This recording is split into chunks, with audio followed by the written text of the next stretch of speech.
bagong content naman po tayo. At ang content na aking ibabahagi sa inyo ay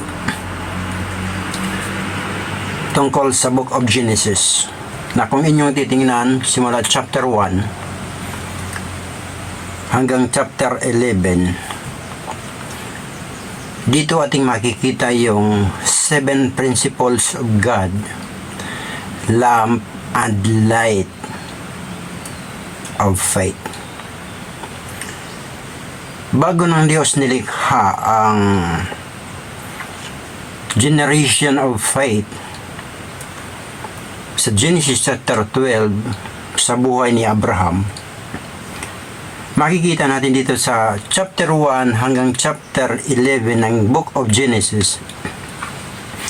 Dito ating makikita yung the 7 principles established by God. Dito natin makikita na yung lampara at liwanag na nilikha ng Diyos na magiging gabay at tanglaw sa paglalakbay ng pananampalataya.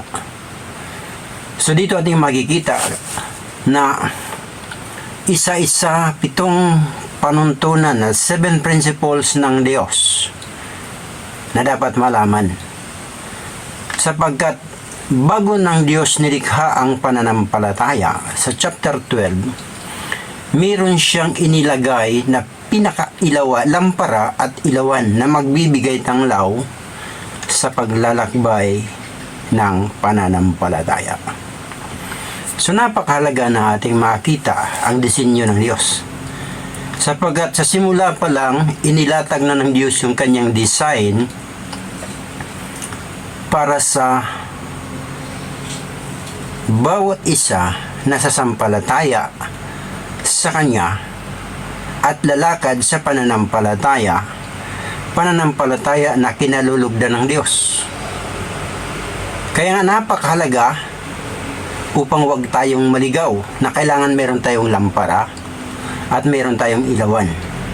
Merong liwanag ang ating lampara, sapagkat napakahalaga na sa simula pa lang atin ang makilala ang Diyos upang magkaroon tayo ng gabay, na makilala natin ang Diyos, makita natin yung kanyang 7 principles as lamp and light of faith. So ang una, dito natin makikita sa chapter 1. Ang pinakapangunahing lampara at ilawan sa pananampalataya ay yung makilala ang Diyos. Sabi ng salita ng Diyos, in the beginning, God created. So dito makikita natin na nang pasimula, ang Diyos ay nagpahayag sa kanyang sarili. Ano ang ipinahayag ng Diyos tungkol sa kanyang sarili? Siya yung Diyos na manglilikha. Siya yung Diyos na, kung titingnan natin yung Book of Genesis, simula chapter 1, chapter 2, chapter 3, may 3 mga salita na pagkakilanlan sa Diyos. Una, yung word na God. And sabi, in the beginning, God created. So makikita natin yung word na God, salita na Diyos. At sa kasunod na mga pagpapahayag ng Diyos, sinasabi niya, and the Lord God. So dito makikita natin sa chapter 2 ng Genesis, verse 4. Ang sabi, these are the generation of the heavens and of the earth when they were created in the day that the Lord God made the earth and the heavens. Pero kung titingnan natin yung chapter 1 verse 1, ang sabi dito, in the beginning, God. So dito natin makikita na mayroong gustong ipakilala ang Diyos. Nais ng Diyos ipakilala ang kanyang sarili at yung kung paano natin siya tatawagin. So dito makikita natin na sa unang verse ng chapter 1 is, in the beginning, God created.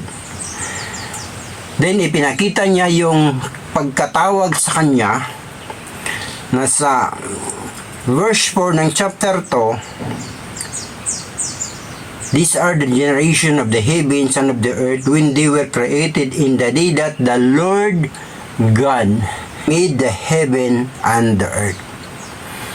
Then, naging Lord ito. Sa chapter 4, nagbago yung kanyang pagpapakilala. Sa chapter 4, dito na sabi, sa chapter 4 verse 1, ang sabi, and Adam knew Eve, his wife, and she conceived and bare again and said, I have gotten a man from the Lord. So dito makikita naman natin yung word na Lord na puro capital letter. So God, Lord God, then the Lord. So dito natin makikita na ang sabi dito sa verse 4 ng chapter 4 verse 4, and Abel he also brought of the firstling of his flock and of the fat thereof, and the Lord, walang Lord God, walang God, kundi the Lord. And the Lord had respect unto Abel. So dito natin, sa Genesis pa lang, nais na ng Diyos magpakahayag sa kanyang sarili. From the word God, then yung Lord God, yung God naging Lord God, then naging the Lord. Dito pinapakita na nais ng Diyos magpakahayag sa kanyang sarili. At sa pagdating ng kapanahunan, ipinahayag ng Diyos upang siya ay makilala sa pamagitan ng kanyang bugtong anak. Ang pagdating ng kanyang bugtong anak, ang pagdating ng Espiritu Santo upang pagtibayin na makilala at ipakilala ang Diyos. Pinakapangunahing panuntunan ng Diyos ay ang makilala siya. Kaya pinakilala siya ng ating Panginoong Kristo, sabi niya, sa pangalan ng Ama, ng Anak, at ng Espiritu Santo. Dito malawak na ang pagpapakilala ng Diyos. Buhat pa man ng sa unang tipan, sa aklat ng Genesis, dito natin makikita yung pagpapakilala na ng Diyos sa kanyang sarili. Hindi lang nagpakilala siya bilang manglilikha, kundi pinakikilala na niya yung kung paano siya tatawagin, paano siya makikilala ng mga taong sasampalataya sa kanya. So ito ang unang principle na binigay ng Diyos. Knowing God as He is, knowing God, His name, knowing God, His plan and purpose. So ito ang layunin na marami sa atin sa kapanahunan ay hindi kilala kung sino ang Diyos na ito, na buhat pa man sa una, bago niya nilikha ang pananampalataya, nilikha niya muna yung panuntunan. Na ang panuntunan na ito magiging lampara at ilawan natin, na yun ang pinakamahalaga na binigyan diin ng ating Panginoong Kristo, sapagkat marami ang may lampara, tumatawag tungkol sa Diyos, ngunit walang ningas ng ilawan, ng ilaw sa kanyang mga lampara. Ang ibig sabihin, ang pagpapakilala ng Diyos sa kanyang sarili at kung paano siya kinilala ng mga taong sumasampalataya sa kanya. Nawa ang Holy Spirit, meron tayong natutunan. Isa-isahin natin ito sapagkat ito'y mahaba. Kung ating pagsasama-samahin lahat ang 7 principles of God, lamp and the light of faith. Lamp and the light of the journey of faith. Yung paglalakbay ng pananampalataya, kinakailangan may lampara. Kinakailangan may liwanag, may ilaw na nagliningas ang lampara upang wag mapahamak. Sabi nga ng Panginoong Kristo, kung ang bulag aakay sa kapwa bulag, sila'y mapapahamak. Ang ibig sabihin, kung hindi nakikita ng taga-akay, at itinatag na ng Diyos buhat paman sa unang aklat ng lumang tipan sa Book of Genesis, maglalakbay sila na hindi alam kung saan ang direksyon. Kaya dito, purihin ang Diyos sa oras na ito.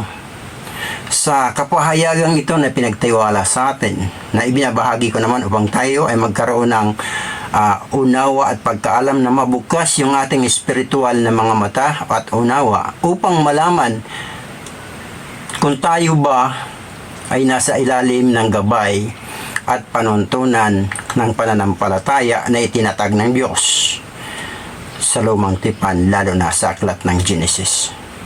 Sapagkat sa una pa lang nagpapakilala na ang Diyos, sapagkat sa huli, sagot sa atin, hindi ko kayo kilala. So ang ibig sabihin, mula pa sa unang aklat, unang bahagi ng lumang tipan, nagpakilala na ang Diyos sa kanyang sarili. Nawa, bukas ang ating puso at isipan sa mga bagay nito upang tunghayan pa natin yung 6 na mga panuntunan ng Diyos bago niya sinimulan ang lahi o generation of faith na ito'y nagsimula sa kanyang kaibigan na si Abraham. Sa Diyos ang papuri, kaibigan, kung hindi ka pa nakapag-subscribe sa aking channel, please do subscribe. Ang yung pag-subscribe ay napakalaking tulong pang tayo makapagpatuloy sa pagbabahagi ng mga ganitong content na malalim na mga bagay ng Diyos, sapagat ang Holy Spirit ang nagpapahayag. Sabi nga ng salita ng Diyos, walang nakakaalam ng mga bagay ng Diyos kundi ang Espiritu ng Diyos. So kung ibig sabihin, kung wala ang Holy Spirit sa buhay ng isang tao, imposibleng malaman ng tao ang mga bagay ng Diyos, maging malalim na mga bagay ng Diyos. Salamat sa Holy Spirit sa oras na ito, sa pangalan ng Panginoon Kristo. Subscribe na po.